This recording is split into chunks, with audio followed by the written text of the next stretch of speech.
baik itu adalah batas bawah dan batas atas. Kalau untuk saat ini saya lihat adalah babynya per umurnya adik per hari ini baik, jadi tidak ada masalah.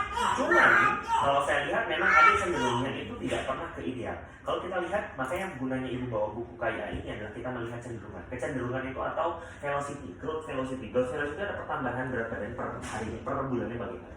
Kalau di saat itu BB per umur adalah waktu itu saya cek hari itu datang ke dokter anak dan kita cek apakah normal atau tidak normal. Tapi saya bilang normal itu bisa batas bawah dan batas atas. Ideal adalah 11,9. Tapi kalau sekarang tadi di 9,8 itu masuk baik. Tapi di batas bawah. Kalau kita lihat dari sini Bu grafiknya, kalau saya bilang saya kasih kurva seperti ini ya Bu ya, dia ini dari kurva oranye ini Bu sampai kurva hitam ini adalah gizi baik. Jadi kalau saya lihat ibu dia tuh turun ke bawah, naik, turun ke bawah, naik, turun ke bawah. Tapi dia konsisten berada di garis yang oranye seperti ini. Artinya ya secara velocity baik. Tapi menurut saya bukan yang suatu gagal tumbuh ataupun apa. Tapi kalau kita lelah sedikit, maka ibu nanti akan masuk ke gizi kurang. Karena kalau di bawah ini Bu, ini saya kasih tanda ini gizi kurang. Tapi di bawah ini Bu, itu namanya gizi buruk. Gizi buruk, ini gizi kurang. Saya coret ya Bu ya. Terus ini baik atau normal. Ya. Nah, terus gimana dok permasalahannya? Ini saya mau klarifikasi di awal bahwa saya bilang hari ini BB-nya baik. Cuman ibu harus naikkan lagi supaya BB-nya biar agak naik. Kasihan. Memang bagus Bu. Saya bilang dok, ini masalah nggak sama makanannya, sama berat badan? Kalau saya lihat seperti ini Bu, tidak masalah. Cuman kalau kita lengah dia akan jatuh ke bawah. Tapi bukan yang karena di kita di anak namanya gagal tumbuh ataupun memang saat itu gizi kurang atau gizi buruk. Gagal tumbuh tuh kita evaluasi terapi sebagai anak yang gizinya memang gizi buruk atau gizi kurang.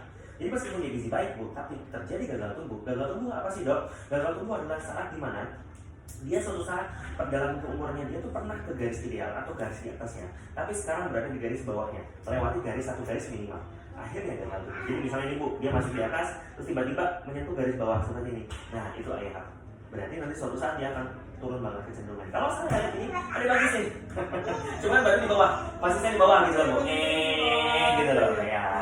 Yes gitu. Nah di samping itu apakah ada permasalahan tadi yang maksud saya kan ada pertanyaan dari dok, kalau memang seperti ini apakah pengaruh nggak sama makanan tadi? Yang pertama untuk masalah zinc ya Bu ya. Jadi kalau masalah tadi kan ibu asumsi ibu adalah zinc termasuk susu, alergi susu, awalnya alergi susu lah umur 4 bulan seperti itu ya. Ibu kasih susu sekali-kali, kira-kira masalah apa enggak? Oke, kalau saat itu Bu, memang kalau alergi susu kita begitu ya Bu, ada alergi terhadap protein susu, ada tidak cocok dengan laktosa. Laktosa itu adalah suatu protein, salah satu molekul di dalam susu yang dia harus dipecah dengan enzim laktase. Anak berbentuk tidak cocok laktase tapi nggak cocok susu. Jadi bisa banget Bu, anak itu cocok susu biasa tapi tidak mau dengan enzim laktase yang sudah berlebihan. Karena tubuhnya misalnya tidak bisa memproduksi enzim laktase. Seperti apa? Anak prematur, anak yang kurang tumbuh, bayinya berat rendah ataupun gizi kurang atau gizi buruk, itu dia tidak bisa memiliki enzim yang baik pada tubuhnya sehingga dia tidak bisa mencerna. Tapi itu bukan alergi Bu. Dia tidak bisa mencerna saja. Tapi itu lebih ringan daripada alergi. Karena kalau sudah alergi dikasih obat susu, ikan susu dikit apapun sedikit Bu, itu langsung.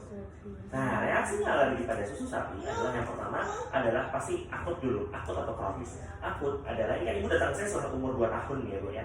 Jadi umur 1-2 tahun lebih. Yang pertama adalah ke akut, dia pasti akan gejalanya tidur, muntah, mual, kembung. Tapi gejala panjangnya kalau dia toleransi dan akhirnya tetap ibu paksain minum susu, pada akhirnya BB-nya seret naik, terutama jomplang ke bawah. Nah, terus akhirnya gimana untuk penanganan? Apakah yang adik ini merupakan tidak alergi susu sapi atau tidak? Kalau saya Bu, kalau saya lihat sekarang dengan perjalanannya adik sudah dikasih contoh sekarang ibu sudah kasih susu AHT Ultra, artinya adik tidak susu lagi Bu? Enggak. Kalau ACD intoleransi Bu, dia harusnya nggak alergi. Jadi nggak maksud saya Bu. Kalau intoleransi itu pasti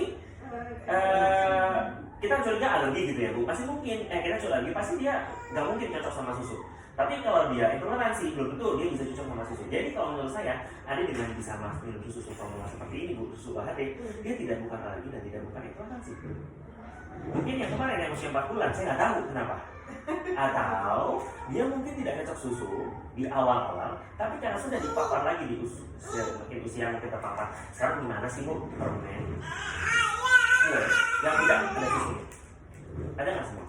Hampir ada semua kan? Sehingga ada sedikit-sedikit dalam umur 4 bulan sampai saat ini mungkin kasih permen, kasih kue, kasih apa, karena susunya tuh kandungan susunya yang mungkin dari pokoknya sedikit akhirnya dia toleransi. Masih mungkin dia lagi di usia 3 bulan 4 bulan, lalu semakin kesini makin baik karena terpapar dengan sedikit-sedikit oleh makanan yang ibu kasih. Jadi kalau sekarang saya dikira tadi aman, kecuali misalnya pada akhirnya ibu penasaran, dok saya masih takut ada alergi atau tidak. Tapi kalau saya diklaim bahwa tadi kalau cuma dikasih susu 50 cc gitu aman, ya aman nggak alergi. Dok tapi masih mungkin alergi ya? Bisa. Jadi alergi itu Bu, kalau ibu pernah tahu spektrum alergi, derajat alergi itu ada 1, 2, 3, 4, 5. Dia kalau 1 Bu itu ringan, kalau berarti 4, 5 berat sekali. Kalau ringan, contoh nih, ibu ternyata dicek, contoh dicek darah ya. Nah alerginya 2, bahwa ibu cuma dikasih 1, misalnya ibu ternyata 2 itu apa udang. Ibu saya kasih udang 1 biji, akan. Tapi kalau saya kasih udang 10, ibu langsung tidur atau langsung tidur bisa. Yes. Kalau saya kasihnya tidur ini alerginya 5, tingkat alerginya 5, ibu saya kasih cecuil udang aja, bahkan terasi ibu langsung tidur. Yes. Mungkin aja sekarang kalau dokter yakin ini alergi, ya saya alergi. Tapi kita coba dulu, ibu kan belum cuma dikasih cuma maksimal cuma 200 cc, belum sampai lebih dari itu. Coba lebih banyak lagi, minum 1 botol gitu loh Bu. Nah 500 cc gitu, kira-kira diare apa enggak? Kalau diare atau tidak cocok Bang, kalau mungkin ada alergi tapi derajat tidak ringan saja. Gitu. Nah untuk tahu seberapa sebetulnya Bu, saya dari semua ini sebetulnya gampang Bu. Kalau ibu takut iki, cek lagi. Gampang, itu punya derajatnya. Kalau namanya Parno, aduh, nanti kalau ibu cek lagi ternyata, wah, alerginya 0, tidak sama sekali. Bebas Bu, itu bisa jadi pegangan kuat untuk bilang siapapun bahwa ibu aktif tidak ada masalah. 1. Terus Bu, yang kedua adalah zinc. Zinc itu kok setelah diberikan susu dia narik. Sedangkan kan nggak pernah susu lagi, cuma kasih doang. Terus ngaruh nggak sama baby yang 100 juta? Bukan ya, bukan karena susu ya. Karena bisa juga kalau ibu kasih susu maksa terus, akhirnya pengen susu, tapi baby yang stuck itu bisa banget dia nggak cocok sama susu, tapi ibu paksa akhirnya gejala samping parahnya atau kronisnya adalah dia babynya tidak naik. Karena penyimpan nggak bisa Bu, dia keluar lagi lauknya. Karena susunya diserap untuk mendapatkan kalori dari susu dan akhirnya jadi lagi. Kalau dia nggak BB-nya seret ataupun nggak meskipun nggak ada keluhan mindset awal-awal saja, tapi BB seret dikasih susu formula full dari usia 6 bulan, 7 bulan, 8 sampai 2 tahun, itu masih mungkin karena ibu masak kasih susu. Tapi kan enggak, aman. Nah, pertanyaan saya sih, dok, zinc itu kebetulan tesis saya tentang zinc kemarin sama vitamin D. Jadi zinc itu merupakan mikro elemen yang dalam tubuh kita memerlukan dosisnya tidak terlalu tinggi. Dia perlu untuk pertumbuhan, untuk intelektual, saraf, perkembangan otak dengan baik. Terus apakah hubungannya Dok terhadap zinc itu terhadap tadi kemarin babynya naik? Sebetulnya zinc itu sudah banyak kita berikan terapinya pada pasien-pasien yang diare. Karena kalau diare sendiri kita akan beri zinc untuk revitalisasi usus Bu. Saat usus itu akan runtuh atau rusak dia kasih zinc itu sendiri. Dok, jadi menurut dokter apakah ada hubungan dengan saya berikan zinc itu terhadap baby ini bisa naik? Saya nggak yakin. Karena sekali lagi saya belum menemukan suatu literatur bahwa hubungan antara pemberian zinc dengan peningkatan berat badan. Saya orang ilmiah, saya orang dokter, jadi saya based on scientific. Saya kemarin nyari belum ada, memang ada beberapa. Salah satu literatur menyebutkan bahwa zinc itu bisa nambah nafsu makan, tapi bukan untuk karena kekurangan zinc jadinya babynya nggak naik. Ya, paham ya menurut saya ya. Jadi bukan karena zinc-nya. Ya, kalau memang ibu takut ada dia bisa zinc, kita cek serum zinc aja. Cek serum zinc. Serumnya cukup nggak ada itu zinc-nya dalam tubuhnya ada. Bisa kan? Bisa. Kemarin saya cek darah, saya pas penelitian saya pun tesis saya pun cek serum zinc, sama cek serum vitamin D untuk pasien sindrom nefrotik sama pasien normal post covid. Dan ya lumayan sih 300.000 di prodia saja. Bisa dicek sih kalau memang ibu jangan zinc nih gitu. Tapi tidak ada sekali lagi saya dikatakan bahwa tidak ada zinc yang kalau ibu adekuat itu kan keberatan. Ya, masih mungkin Dok. Terus gimana Dok? Kenapa kok sih zinc kemarin tuh saya bisa BB-nya naik? Masih mungkin waktu itu mungkin ada masalah. Nah, tadi aku bilang, Dok, apakah mungkin ada masalah pencernaan pada anak saya? Masih mungkin kalau saya bilang setelah diberikan zinc membaik, BB-nya penyerapan baik, BB-nya naik, Masih mungkin. Berarti mungkin ada masalah di perutnya adik, mungkin ada rusak epitel penyerapan ususnya adik, sehingga dikasih zinc dia tumbuh lagi penyerapan baik sehingga lebih naik. Masih mungkin di situ. Tapi tidak secara langsung kalau diberikan zinc itu akan menaikkan berat badan. Berarti ada penyebab satu hal missing link, di mana di sini ibu harus tahu kenapa saya BB-nya tidak naik. Tapi setelah diberikan zinc, ibu asumsinya adalah bisa naik BB-nya. Apakah waktu itu diare? Ibu tadi tidak menyebutkan seperti itu. Yes. Jadi saya tidak bisa menyimpulkan ini kan. Saya bilang throwback ke belakang gitu ya. Saya tidak bisa menyimpulkan apakah memang itu berhubungan atau tidak. Tapi masih mungkin. Probabilitasnya masih mungkin adalah waktu itu mungkin ada masalah pencernaan, epitelnya masih apital usus itu tidak terlalu baik sehingga ketika zinc dia tumbuh lagi. Zinc itu kayak saya ibarat kayak pupuk supaya dia tumbuh lagi. Saat tumbuh, si tumbuhan tersebut bisa menyerap menyerap. Tapi sekali lagi Bu, zinc itu sendiri paling secara teoritis itu untuk reepitalisasi usus besar Bu. Usus kita di dalam tubuh kita Bu, ada namanya usus besar, usus halus sama usus besar. Usus halus atau usus besar ini itu memiliki peran masing-masing Bu. Ya, usus halus dan usus besar.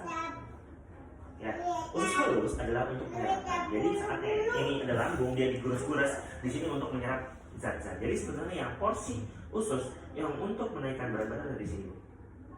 Lalu sudah diserap isinya ampas, ibaratnya kalau ibu habis santan itu ampasnya itu, nah ampas itu dipadatkan lagi di usus besar. Jadi usus besar itu hanya untuk menarik cairan saja. Nah, zinc itu saya mungkin belum tahu atau saya belum melihat bahwa pengaruh terhadap penyerapan di usus halus. Saya belum menemukan literaturnya. Tapi mungkin saya harus cari dulu kalau memang sudah ada penelitiannya. Tapi zinc itu sudah sangat terbukti bahwa dia untuk revitalisasi usus besar itu rusak Bu kalau lagi diare. Sehingga dia akan rata. Untuk tumbuh lagi, dia memerlukan zinc di sini.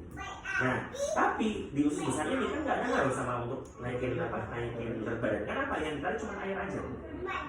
Kalori yang dapat dari mana? Itu dari usus halusnya. Saya belum menemukan juga. Jadi di sini PR saya sih sebenarnya tanya, apakah zinc berpengaruh terhadap reepitalisasi mungkin di usus yang halus yang memang penyerapan. Sehingga dikasih zinc, sehingga penyerapan yang baik, akhirnya BB-nya naik. Itu saya masih belum tahu. Jujur saya masih belum tahu. Saya harus cari dulu. Karena saya juga bukan ahli ke arah ke gastro atau ke arah pencernaan, tapi ya saya ahli infeksi soalnya, jadi bukan karena pencernaan, jadi tidak ada link. Tapi masih mungkin saja logikanya kalau usus besar aja bisa revitalisasi, mungkin usus halus kita masih mungkin bisa. Dok, terus masalahnya apa ya dok? Kok anak saya seperti ini? Nah, tapi linknya yang terakhir yang ketiga, yang saya tidak bisa nyambung lagi Bu. BAB-nya ada itu normal Bu. Artinya proses penyerapannya baik. Ya, tapi kalau adanya misalnya, dok selalu belanja dok, ambiar, mencret, berarti ada masalah di mana Bu? Ususnya penyerapan tadi saya tuh ya belum balik dulu bilang, ususnya tadi masih ada bahaya. Gitu. Nah, gitu ya. Jadi jelas ya Bu. Makanya saya transmos biar saya tahu dari awal. Terus selanjutnya Bu, apakah keju? Nah, keju sendiri memang ada untuk literaturnya Bu. Kita harus memang ngecek apakah keju itu menyebabkan anak itu demam, akhirnya jadi diare. Nah, itu juga sih nggak bisa nyambungin kalau memang dia cuma satu kali doang Bu. Itu berkali-kali. Ibu kasih sih, kasih sudah, coba lagi, atau paling gampangnya biar ibu nggak capek, ya, jadi ada di situ keju. Kita bisa datang sendiri atau harus ada? Boleh datang sendiri juga, rujukan juga boleh. Kalau saya Bu dari semua lab yang paling murah di sini paling murah Parahita di daerah bukan sini Bu, di mana ya ini Bu, di Kaliurang.